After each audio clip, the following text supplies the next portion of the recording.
So in general, the micronutrients, they play really important functions, on the regulatory side, structural side, think of, calcium, phosphorus, and bone development, physiological processes, and regulatory and enzymatic functions. So because those micronutrients are involved in so many different metabolic processes, if you don't have enough of one of them, then the animal's health could decline. And it might not be something that you see, immediately. It might be Mhm. subclinical.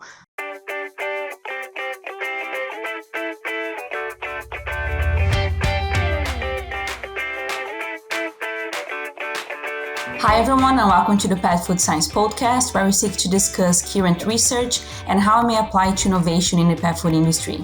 I'm your host, Julia Pezzali, and today I have the distinct pleasure of speaking with Dr. Tayler Hansen about the topic of micronutrient nutrition and supplementation in pet foods. Welcome, Dr. Hansen.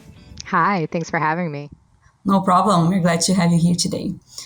Before we talk about micronutrient supplementation and nutrition for dog and cats, could you please tell us a little bit about your background and how you end up in your current position today? Yeah, so I went to undergrad at the University of Florida. I had the ability to do math and science well, so I thought I'd pursue a career in engineering and realized I really didn't like that. So I switched and decided to go just for a math degree and started taking animal science classes for fun. I had rode horses as a kid, had the opportunity to work in a barn, and I wanted to learn more about equine nutrition. So I took an equine nutrition class as an elective and just kind of kept hanging around the animal science department. Double majored and got my degree in animal science and math. Went on to the University of Kentucky for a master's, and then back to the University of Florida for my PhD. And during those times, I worked on mathematical modeling and equine nutrition. So I was able to kind of pair both my interest in nutrition and science along with math skills. After that, I did a postdoc at Cornell University working on the ruminant farm systems model. It's a dairy simulation model to help producers make large-scale decisions about their dairy system. So whether that's the animal, the crop management system, manure management, we worked on a large, diverse team with industry collaborators in the USDA. And I really love that collaborative approach, which is how I wound up at Trow Nutrition, going back to my roots in nutrition and also getting to work in the pet food industry, which is very similar to equine because we're thinking about pets and animals and the pet parents' interactions. So thinking about the health and longevity of those animals more so than a production setting. 84 million times a day, pets eat meals with ingredients from Trow Nutrition. We bring together the science of ingredients, nutrition, and blending to unleash possibilities for pet food brands. Premixes are just the start. Turn to Trow for higher inclusion ingredients too, like proteins and carbohydrates, and highly sensitive ingredients like probiotics. With our palatants and base blends, you can feel confident about what comes in our bags and goes in yours. Learn more at TrowNutritionPets.com. That's awesome and very impressive background. I like the mathematical modeling aspect of it. And I think in the pet food industry, we're going to be using that a lot in the upcoming years with maybe less reduction of use of animals in research and so on. Yeah, it's a great tool in understanding how systems and nutrition work together. The hard part about it is having enough underlying data to do it well. Yeah, for sure. For dogs and cats, we have lack of data in many aspects, but hopefully with the years, we can improve on that and have more of those models working more efficiently on a applicable way in the industry. So to start a little bit on micronutrients, very broad question. When you think about macronutrients, what nutrients specifically are we talking about, and why they're called that specific way?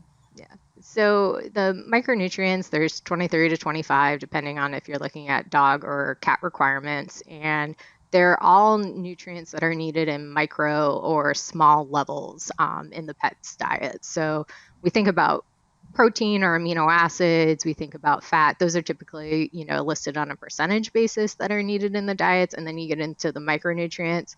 Some of them are still on a percentage basis, like calcium and phosphorus, so some of your large macro minerals.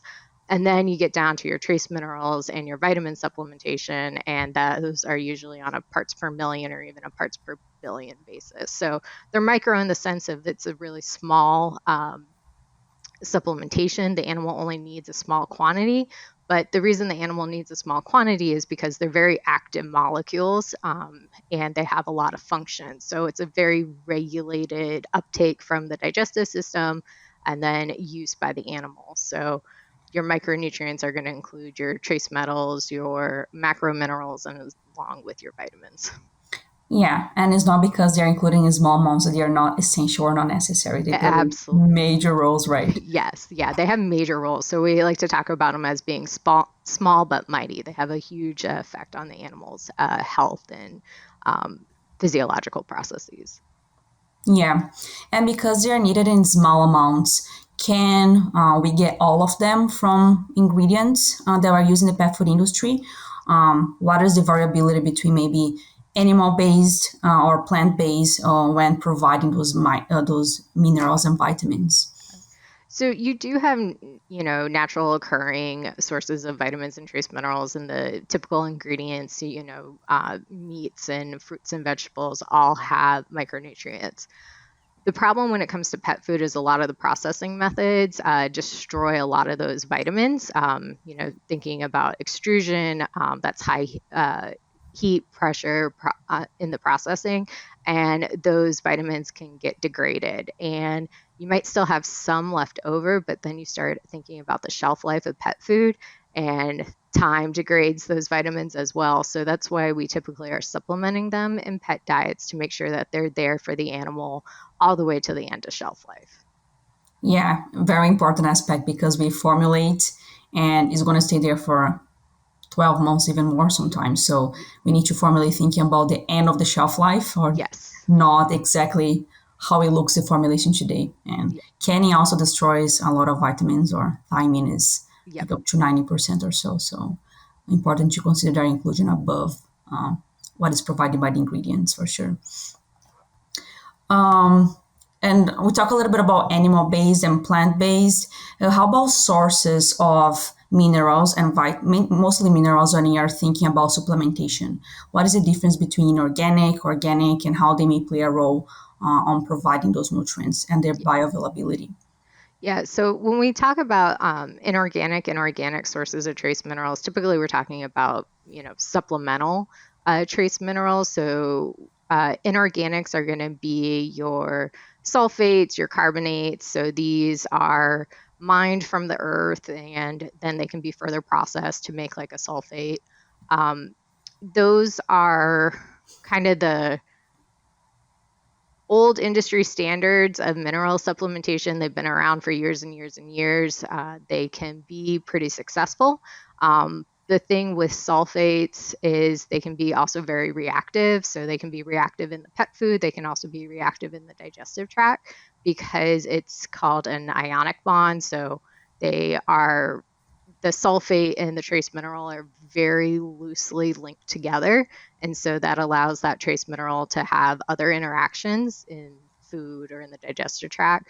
When we talk about an organic trace mineral, typically we're thinking about, trace minerals that have some type of complex or chelate to a carbon containing compound. And that actually protects that trace mineral from some of the negative interactions in food or in the digestive tract. And so those organic trace minerals kind of protect that trace mineral and allows it to get to the right place in the digestive tract to get absorbed. Yeah, and it may even have an impact on how the pet food looks like. Copper sulfate may give some of those blemishes or black spots on canned pet food that may be perceived as something bad by the pet owners, even though it's not bad, but it have an effect on consumer behavior and are they going to buy this product again? So have an impact not only on the animal but food science and how they're going to interact with all those other nutrients on the matrix of the pet food. We talk a little bit about the shelf life, and we know that vitamins they're going to decrease over time we think about shelf life. How about minerals? Are they more stable on shelf life? Should pet food companies be worried about losing some of those over time and during processing, or there's more concern with vitamins? Yeah, so for the trace minerals in general and even the macro minerals, they have much less degradation during, a shelf life. There are some chemical changes that can occur to these minerals that make them less available to the animal, so they wouldn't be as digestible. So you do have to watch out for some of the reactions that occur during processing to make sure that that trace mineral or macro mineral is still bioavailable for the animal. Yeah, we think as again the pet food matrix is very complex. There's so many ingredients providing all those nutrients. They can interact in a different way, and some ingredients they already come processed and they're going to be processed again, and so a lot of heat and pressure and moisture that are interacting, they're going to for sure have an effect on how those nutrients are going to interact and affect their overall digestibility and also bioavailability. So when you think about providing those minerals, we usually pet food companies here in the US, they must follow the recommendations, the nutritional recommendations set by AFCO. We have there a minimum of the minerals, the trace minerals and the macro minerals as well. And we do have a ratio for calcium and phosphorus. But for the other minerals, we do not have a ratio that pet food companies must follow in a commercial setting.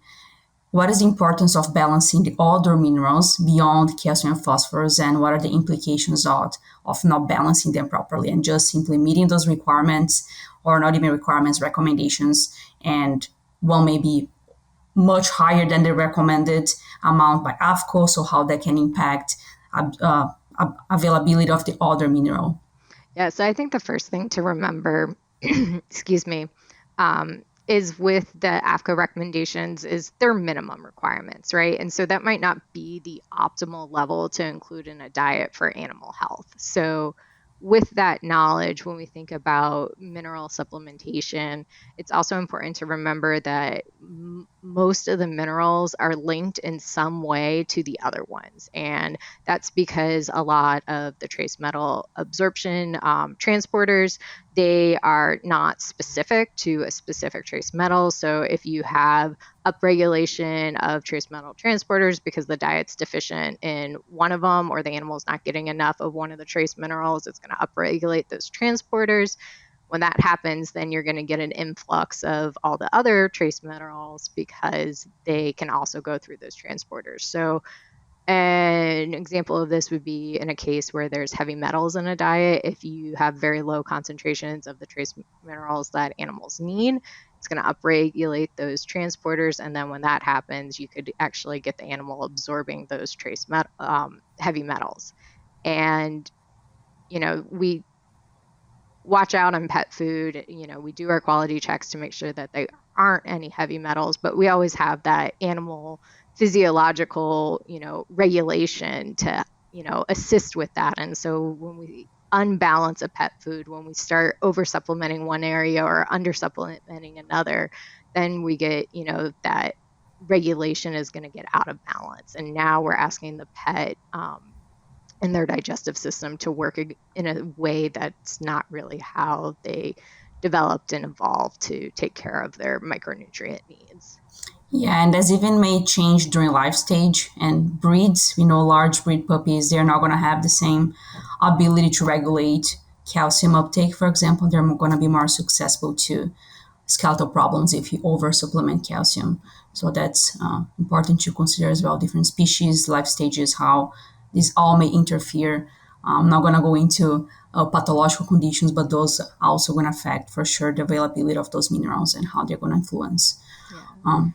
Yeah, so anything with mineral nutrition, it's all dynamic, right? It depends on what the animal needs, what their, nutrient needs are, because as you just said, they change over their lifespan. It depends on the environment they're in. It depends on their health status. So that's going to be one part of it. Then you have what's in the diet, because some parts of the diet are going to make those trace minerals less digestible, they can complex with things in the diet, make them unavailable to the animal, and then you have that animal's needs. So it's a really complex system when you start thinking about all the Mhm. interactions. And, back to your point about micronutrient supplementation and trace mineral supplementation, it does have to be in a balance, and you have to account for a variety of things to have that precision nutrition. Yeah. Is there any ratio beyond calcium phosphorus that you specifically look into or is recommended that pet food companies look into? Yeah. So for that, we're kind of stuck on what we have available for pets and what's been done in pets. And a lot of the trace mineral research with pets and looking at requirements, it's a little bit older than what we're used to. So, you're looking at deficient or not deficient. Mm-hmm. And so it's hard to really say, okay, this is the optimal level. You can start looking into other animal species and livestock and say, okay, this is what they're doing. This is the success they have with, looking at the ratio of copper and zinc and iron. But you also have to keep in mind that they're looking at herbivores versus looking at, omnivores or carnivores in the pet food space. Yeah, no, you touched on a very important point that we lack empirical determination of requirements for minerals and vitamins.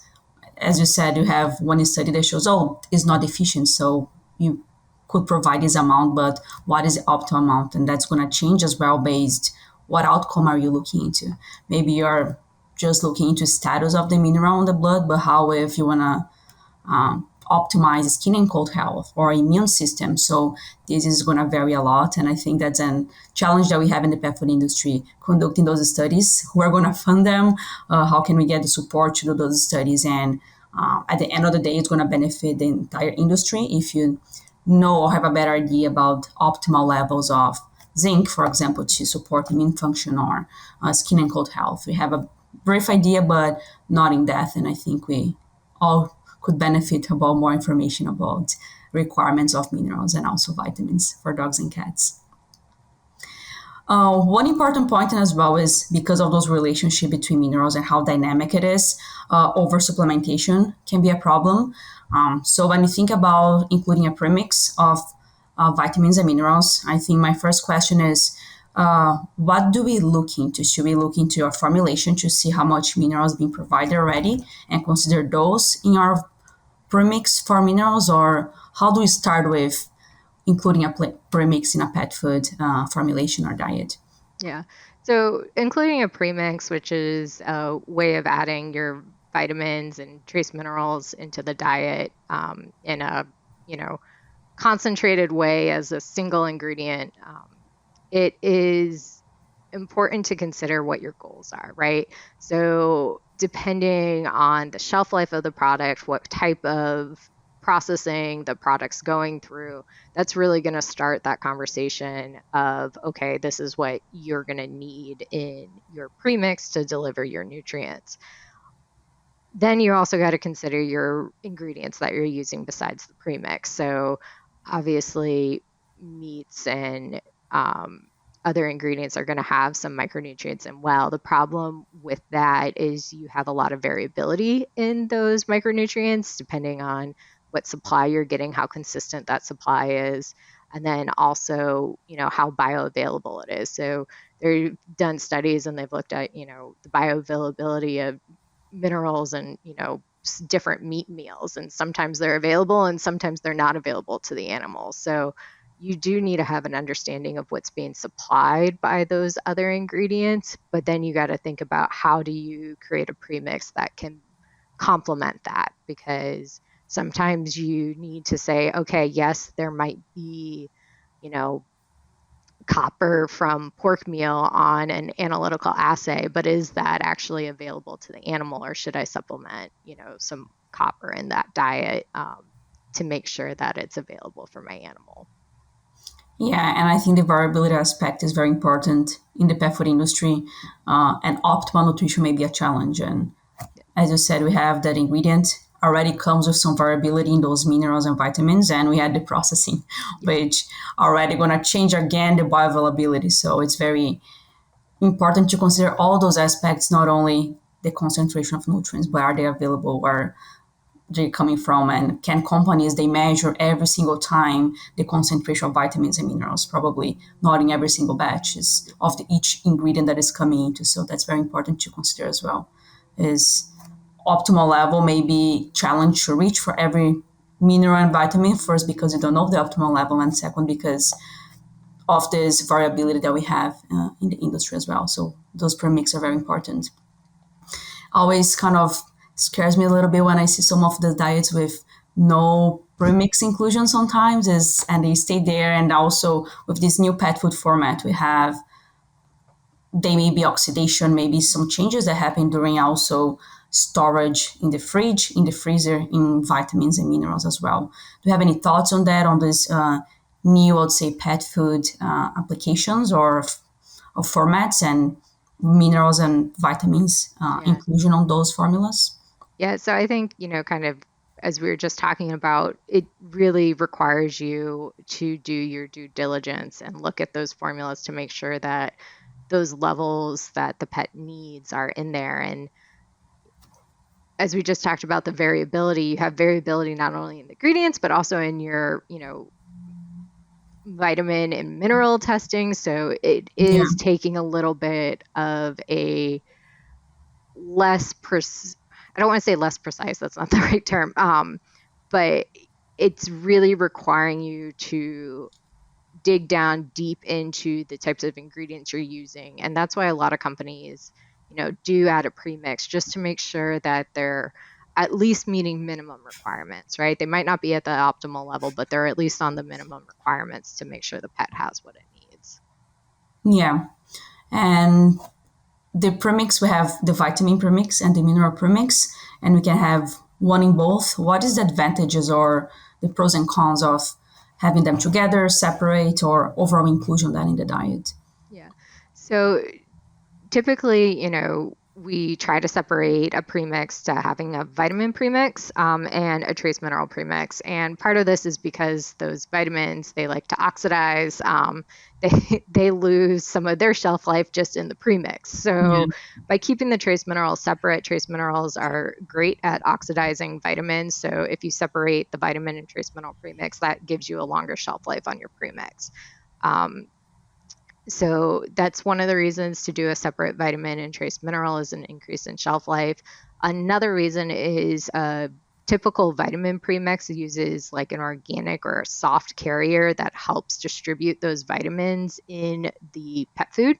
And those soft carriers, aren't necessary when we're talking about a trace mineral premix. We can use, a diluent like calcium carbonate or potassium chloride in those, and then it can spread out those trace minerals just by them being similar in particle size. So there's a little bit of a art and science when it comes to making a premix and getting those right ratios of vitamins to the soft carrier, and you get more tailored approach when you have them separated. Now, the benefit of doing a, vitamin trace mineral premix and putting it all together is that's, an ease of use kind of thing. So instead of having to add 2 micro ingredients, you're adding 1. So both of them have benefits to a pet food company, and it's just thinking about what is the need of that pet food company and their manufacturing system. yeah. And you mentioned that minerals, they can oxidize vitamins. Can they affect other nutrients, fatty acids, or in the diet that we should pay attention as well? Yes. So trace minerals, great oxidizers. One of the things that we have to watch out for is making a premix. If we take trace minerals like copper is involved in a lot of redox reactions. And so if you put too much copper in a premix and then you add something like choline chloride, which is very hygroscopic, it's going to take the moisture from the environment and put that in the premix. So now you kind of get a wet, clumpy premix. Now you got copper, which is an oxidizer. Add some nice fatty acids like flaxseed meal or fish oil or something like that, and you can actually get a little smoldering fire out of that. So, yeah, there's definitely a lot to think about when it comes to oxidation from trace minerals from a nutrient place, but also from a safety source. Yeah, yeah, and very important to consider. And so minerals can affect other nutrients. And what other maybe other dietary factors that pet food companies they should consider when thinking about bioavailability of minerals? Maybe some other nutrients can affect them. So what is the other scenario that can affect the bioavailability of them? Just in general, they oxidize the fatty acids, so any of your fat sources. Their effect on amino acids is sometimes it could be there, but it's really hard to, it hasn't really been shown in a like definitive pet food study. And then also your fat soluble vitamins, your vitamin A, D, and E, are all oxidized by the trace minerals. We talk a little bit about shelf life, that the minerals are more stable than the vitamins, and how we can include them in different premix in the diet. Uh, if you only think about the minerals or in the case vitamins that are coming from the other ingredients, do they have a lower shelf life probably compared to if you include a premix, or how they can help overall shelf life?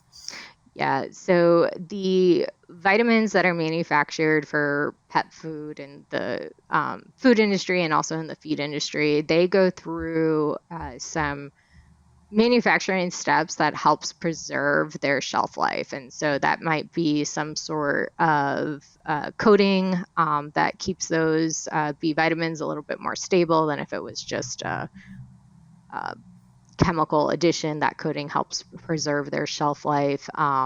With the fat soluble vitamins, there's some processing methods to keep it in a fat coating, so that helps with the stability of vitamin A.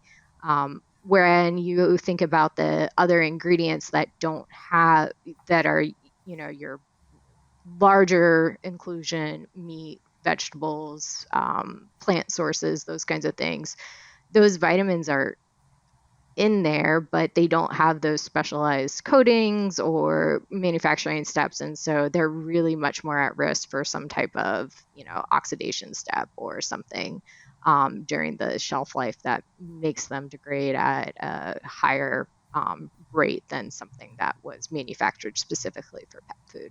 Okay. And a little bit on back on the balance and unbalance of vitamin and minerals. What are, if you have an idea, one of the most common imbalance of vitamins and minerals in some formulas? We see sometimes some pet foods they may be unbalanced because they are not paying attention at which specific nutrient. So I'd say, what is the most common, probably unbalanced mineral or vitamin that can happen in some formulas? I really like to think that, the pet food industry in general is trying to balance it and thinking about the total diet. So can't really pinpoint a like specific one. Um, there are a couple that, are tricky to take, account for. Okay, all of this, let's say you're using liver in a pet food formula, and now you're getting a lot of vitamin D and copper in it. And so now you're trying to think of, okay, what's the right supplementation to use so I'm not over, vitamin D maximums in pet food. So in, dog food, for instance. But in general, I like to think that everyone's trying to watch out for those kind of, imbalances. Yeah, no, I agree. And I think the pet food industry is always doing a great job or trying to in making sure it's balanced and not only complete, but there's always new people joining the industry and trying to start new things. So I think it's important for them to realize the term balance and is not only meeting those minimal recommendations by APCO, but looking into a formula as a whole and how all those interactions they're going to affect animal health, which is the major and final outcome that we're looking into when you think about uh, formulation for dogs and cats. Yeah, and so I think that's knowing your nutrition side of it. So if you're a little high on, a B vitamin, like, okay, how high is too high? So if you're looking at supplementation and you're, 5 times the amount of riboflavin or something like that, you might be in a safe spot. But if you start looking at a diet and it's 100 or 500x that what it should be, then, it's time to look at your formula and say, hey, should I, make some adjustments here? Because yeah, it might be safe from the standpoint it's a water soluble vitamin, but is it really safe when you think about the animal? If they have to digest it and if they wind up absorbing an excess amount, that puts a lot of work on their physiological, homeostatic regulations. It's got to go through kidneys. It's got to be excreted in urine. And so that's where kind of that basic nutritional understanding of, let's not over supplement to the point that we're putting stress on the animal.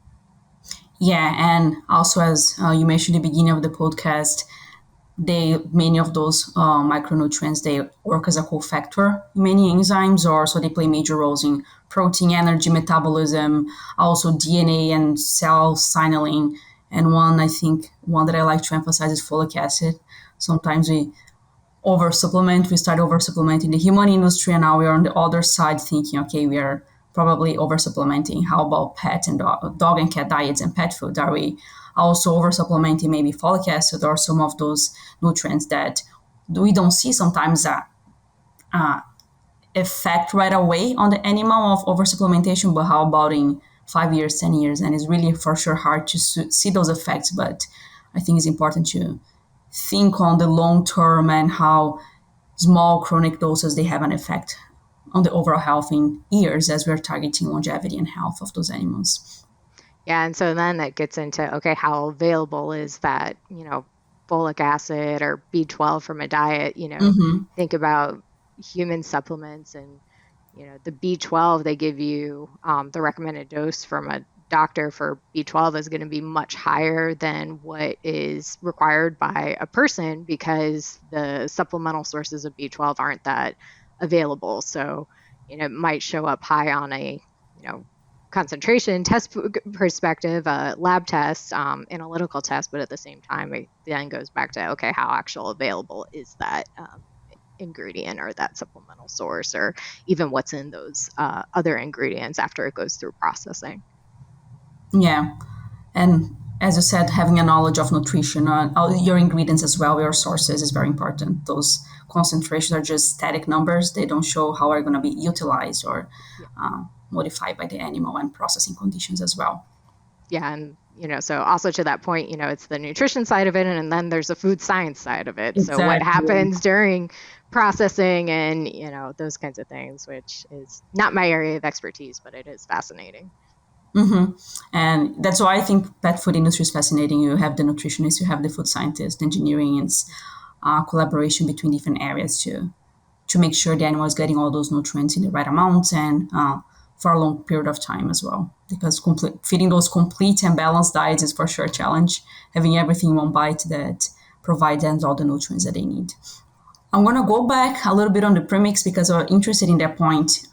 You mentioned that there are carriers that are going to basically important to have a homogeneous mixture.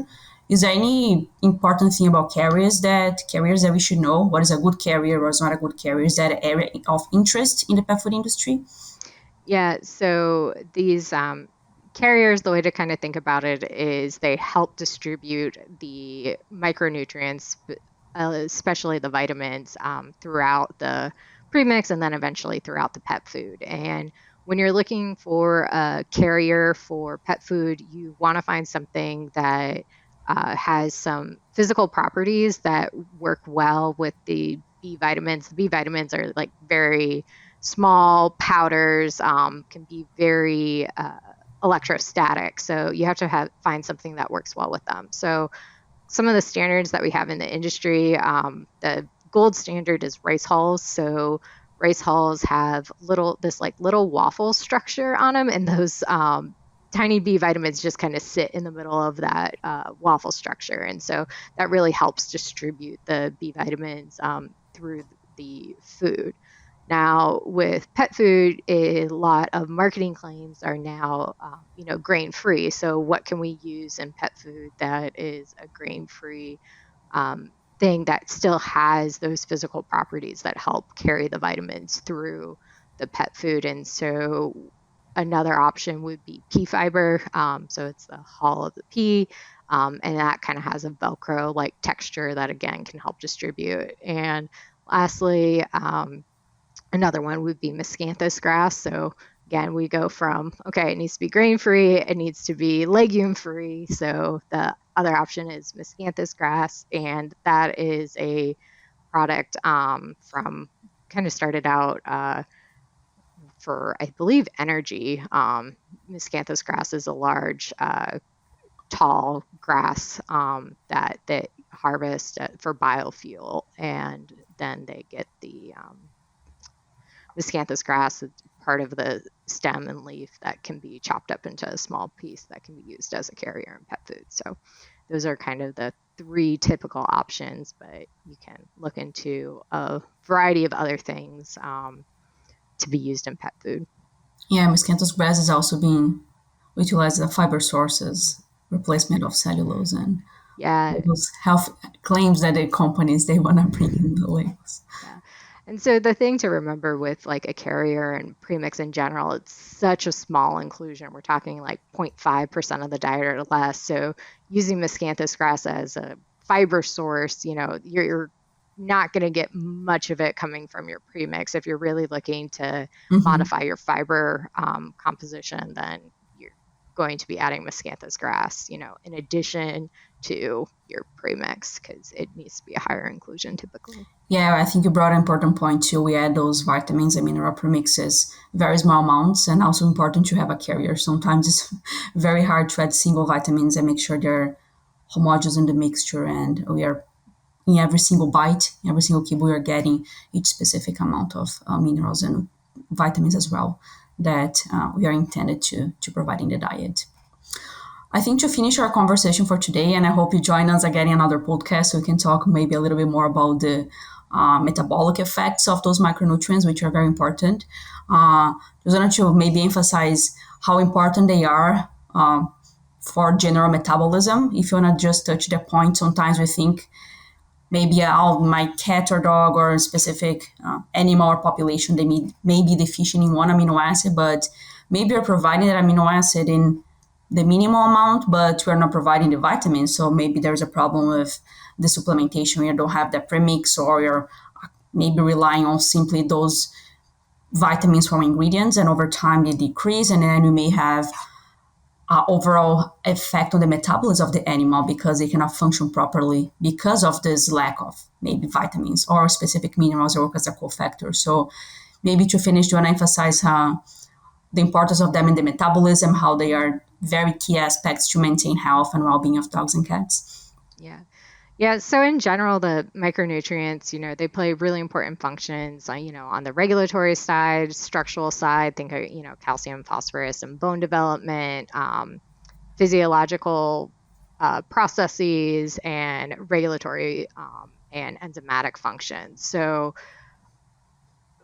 because those micronutrients are involved in so many different metabolic processes, if you don't have enough of one of them, then the animal's health could decline. And it might not be something that you see, immediately. It might be subclinical, but then you'll start to see, if you have breeding animals, breeding dogs, if they don't have the right micronutrients in their diets, and then you're going to start to see problems with their reproductive function. So typically the way that an animal is going to use those micronutrients is first going to be for that animal's maintenance. So just, staying alive. Then it will, prioritize the growth. So if it's a young growing animal, it'll start putting the micronutrients it has left in the, towards growth. And then it'll go to, from growth, it goes into, the next generation of animals.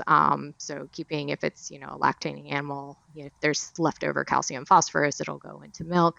And then lastly, it's on the reproductive side. And so if an animal is not getting enough of the micronutrients, they're going to start seeing issues with reproductive functions. And then the more and more deficient an animal is, it kind of goes in reverse. So it starts with, you start to see problems in reproduction, then then you start to see the animal's not growing correctly. And then lastly, if you get to the point where the animal doesn't have enough for maintenance, that's really where you'll start to see the clinical effects of not having enough micronutrients in a diet. Yeah, and maybe in some specific circumstances or life situations that they undergo stress, they may also need more of some specific minerals and to help them overcome those specific challenges. So thank you very much, Taylor, for joining us today. I really enjoyed talking with you about micronutrients, and I hope you join again to talk more about vitamins specifically, or some specific ones, or ideal inclusion of premix. But before we end this podcast, I would like to ask you two last questions. The first one is, you're probably around a lot of successful people, and you are one of those.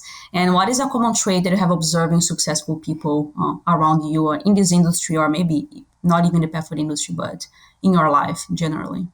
Yeah, so I'd say, the people I look up to, as being successful is they're always continuing that hard work. They face challenges with grit and determination, and they're able to overcome obstacles through, that grit, the, grind to get something done, leveraging the skills that they have to use those in a way that are, helpful for them to meet their end goals. Yeah, no, great point.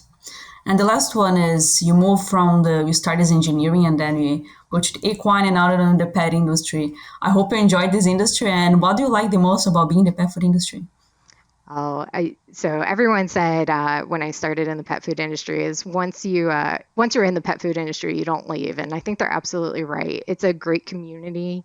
I love being around industry that is animal focused, and I love being around pets because we're talking about the health and well-being of animals. So it's a really nice way to think about how do I help that animal's longevity and the health through nutrition. Yeah, I totally agree. Well, thank you very much, Taylor. I hope you join us again very soon. And thank you for our audience as well for listening. Yeah, thank you for having me.